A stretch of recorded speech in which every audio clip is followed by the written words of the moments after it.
Something is happening in your home every single day that most dog owners never fully see.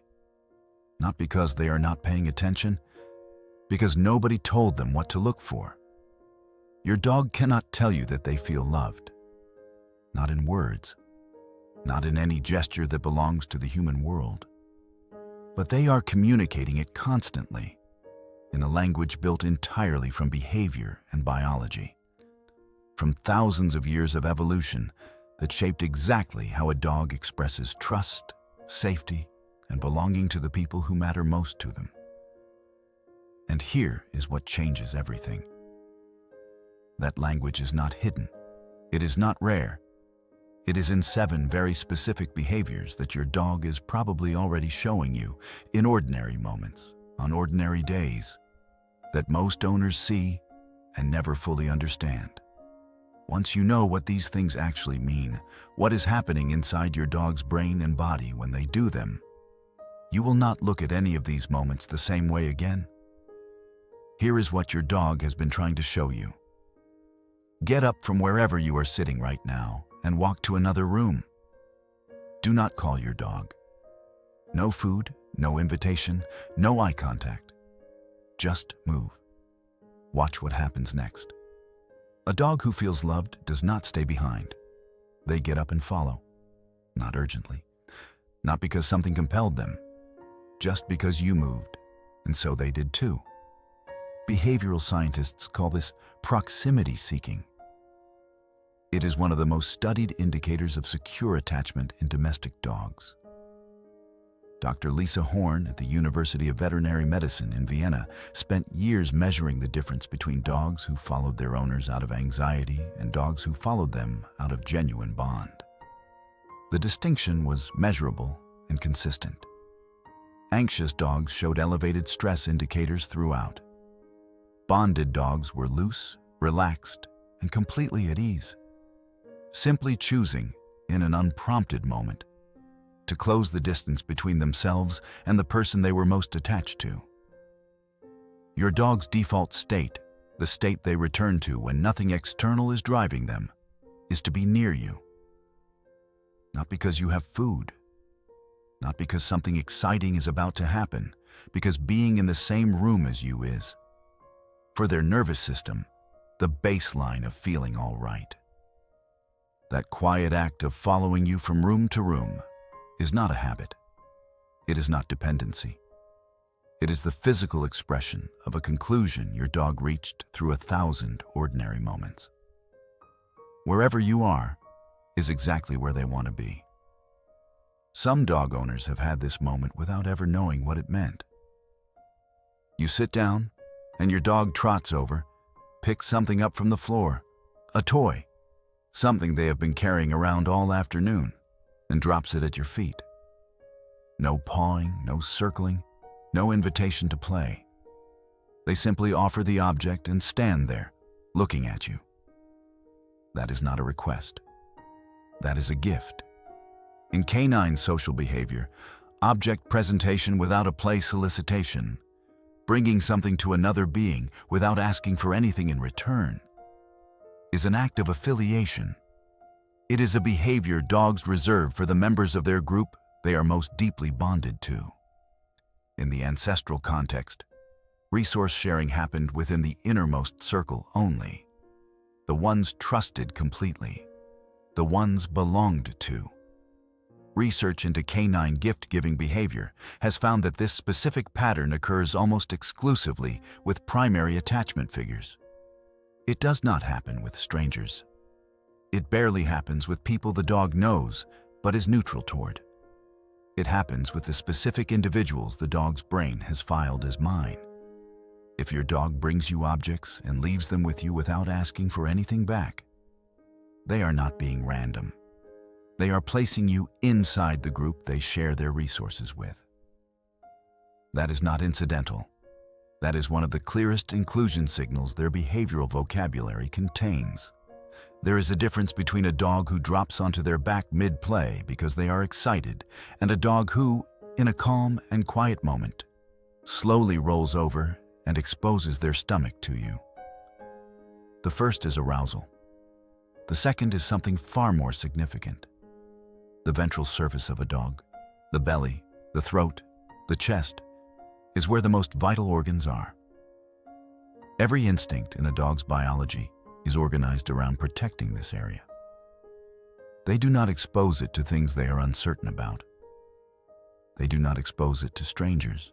They do not expose it to anything their nervous system has not fully cleared as safe. When your dog rolls onto their back in your presence, in a still moment with nothing external driving it, they are performing one of the most biologically loaded acts of trust one creature can offer another. They are showing you the part of themselves they protect from everything else in the world.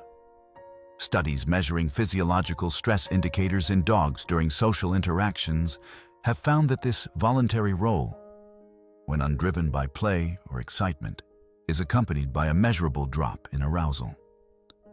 Heart rate falls, muscle tension releases, the body's entire posture communicates a single message. There's nothing here that can harm me. Your dog has decided that with you, they do not need to protect the most vulnerable part of themselves. That decision was not trained, it was arrived at. And it is the deepest biological statement of safety they know how to make. Eye contact between unfamiliar dogs can escalate quickly. A hard, sustained stare is a challenge signal. It carries threat. Every dog understands that. But between a dog and the person they love, the same eye contact becomes something else entirely. In 2015, researchers at Azabu University in Japan published a study in the journal Science that changed the understanding of the human-dog relationship at a foundational level. Dogs and their owners were placed together and allowed to interact naturally. When sustained, relaxed, mutual gaze occurred. Both the dog and the owner showed a significant rise in oxytocin, the same neurochemical that surges between a parent and a newborn, the same hormonal foundation that underlies human love and attachment. The lead researcher described the finding as evidence that dogs had, over thousands of years of domestication, integrated themselves into the human bonding system at the neurochemical level. The gaze was not passive closeness. It was active co-regulation. Two nervous systems finding a shared frequency through the simple act of looking at each other. Your dog knows the difference between being stared at and being seen. When they seek out your eyes in a quiet moment and hold your gaze softly with no demand behind it, they are not just looking. They are choosing to trigger the bond response. They have learned, through accumulated experience, that looking at you in that specific way is the closest thing their biology has to saying, "I love you" out loud. Your dog's natural walking pace is faster than yours. Their nose pulls them toward more directions than any single path allows. Every instinct they have is moving faster than you can match. And yet, on walk after walk, your dog stops and waits for you to catch up. Without a command, without a cue. They pause at a corner, glance back, and stay until you are alongside them again, before moving on. Behavioral researchers studying canine social movement have found that voluntary pace matching, stopping or slowing to stay in proximity with the primary owner, is consistently associated with secure attachment. Dogs who are less bonded pull steadily forward and rarely look back. Dogs with a strong bond regulate themselves. Not because they were trained to do it, because the idea of leaving you behind is one their nervous system will not accept. Think about what is being sacrificed in that pause. Your dog is faster than you. Their world is richer and more immediate in every direction you cannot access. And they stop. They wait. They choose the constraint of your pace over the freedom of their own. That choice has a cost, and every time your dog pays it, they are paying it for the same reason. Being with you is worth more to them than going ahead alone. Try this in a quiet moment. Your dog is settled somewhere across the room, not looking at you. Say their name once, softly, not in your everyday voice. In the specific voice you only use for them, a little warmer, a little different from how you speak to anyone or anything else. Watch what happens before they move, before the ears shift fully, before the body turns. Their eyes find you first. Research from Eötvös Loránd University in Budapest found that dogs process their owner's voice using the right hemisphere of the brain, the hemisphere associated with emotionally significant communication. This is the same hemispheric pattern found in human infants attending to their primary caregiver's voice. Your dog is not simply recognizing the sound of your name for them. They are processing the emotional content of how you said it, the warmth in the specific register you use only when you are talking to them. Every time you call their name in that voice, you are reaching directly into a part of their brain that was built to attend to you, not to sound in general. To you specifically, in that specific register, carrying that specific quality of warmth that exists in no other context. When your dog locates you with their eyes before their body has even decided to move, that is not instinct operating randomly. That is a nervous system that has organized itself around the sound of you. In the wild, social grooming among canids is not random. It does not happen between strangers. It does not happen between animals who are merely tolerating each other. It happens between the members of a group who have decided, through time and accumulated experience, that they belong to each other completely.